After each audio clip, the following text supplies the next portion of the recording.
When you have a problem with a toilet, as with the water leakage seen here at the back, it's time to replace the wax ring underneath between the toilet and the drain.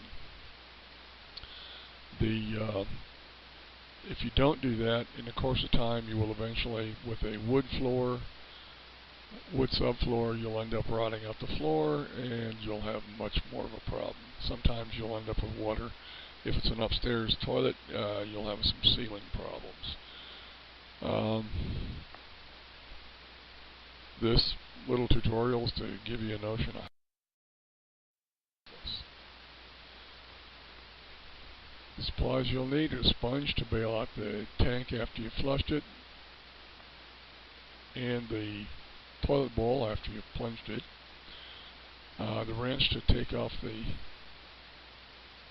flange bolt nuts, screwdriver to pop the nut covers, putty knife to clean the old wax ring off the floor flange and the toilet, a small bucket to contain the water that you sponge out of the toilet tank and bowl, and rubber gloves for your own sanity.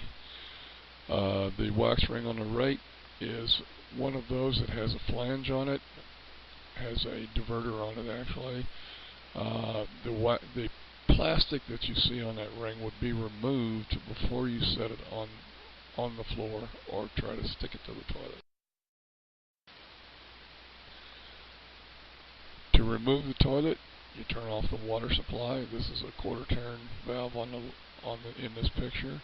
It could be that or just a straight turn valve. You flush the toilet and then sponge out the remaining water in the tank.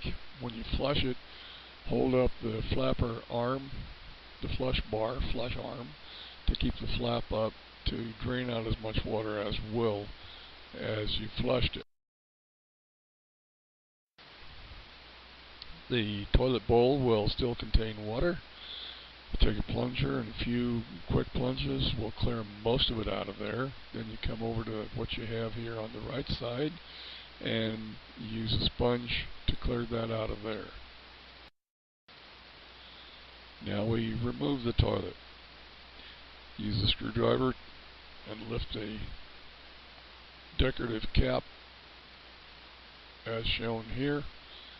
Then you use the little wrench to remove the floor flange nut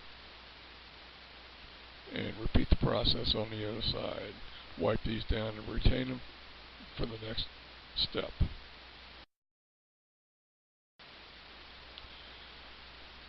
Next thing is to clean it up and make it ready for the wax ring and resetting it.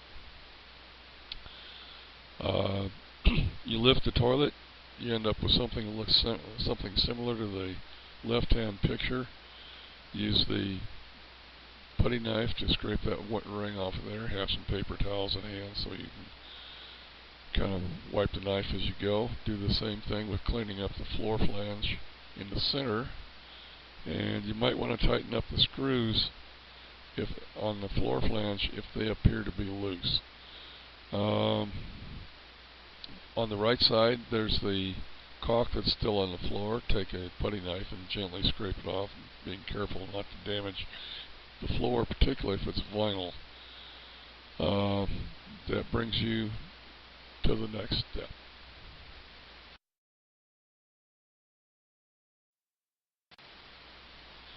It's a reassembly process. With a paper towel, you wipe down the floor flange to make sure it's dry and clean. Wipe the toilet base itself, and if you could let it set for a little while to make sure it's dry, that would be helpful. Then you put the you put the wax ring over the floor flange, and you'll notice that there's a little bit of depth to the floor flange. There's been an underlayment put down on this floor, and it creates a well, so I used a thicker ring. The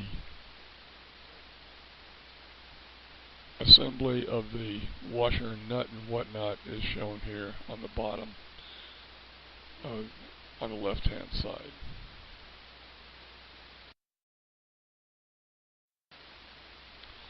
This is a little better shot of that ring, snap shoulder, and the decorative cap, and the little reinforcement washer is braced up to maintain the assembly.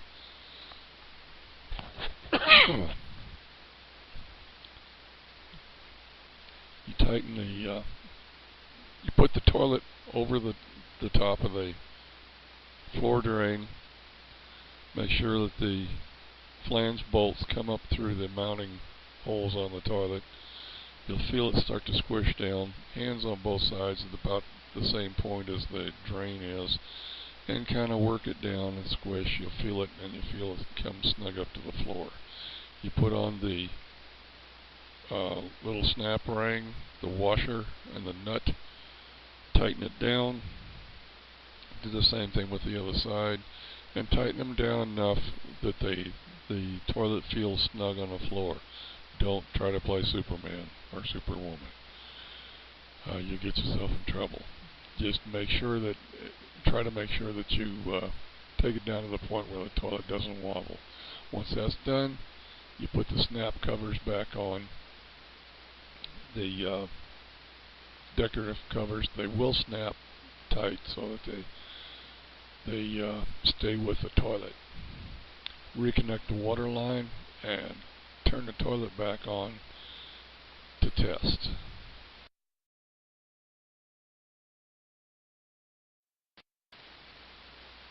The toilet itself, once you've got it back together,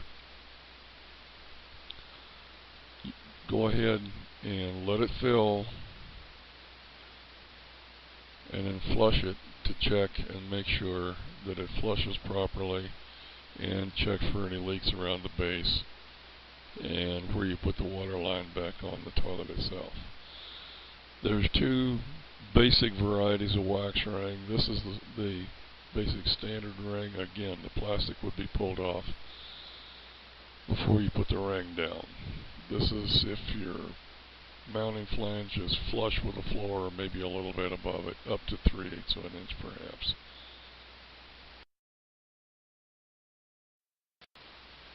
This is the second form of wax ring. It has its own integrated deflector. The plastic again would be pulled off of it before it goes down on the floor flange. Personally, I prefer to mount them on the floor flange rather than on the base of the toilet. Some people will put them on the base of the toilet. My preference is on the floor flange. Thank you kindly, and do have a good adventure.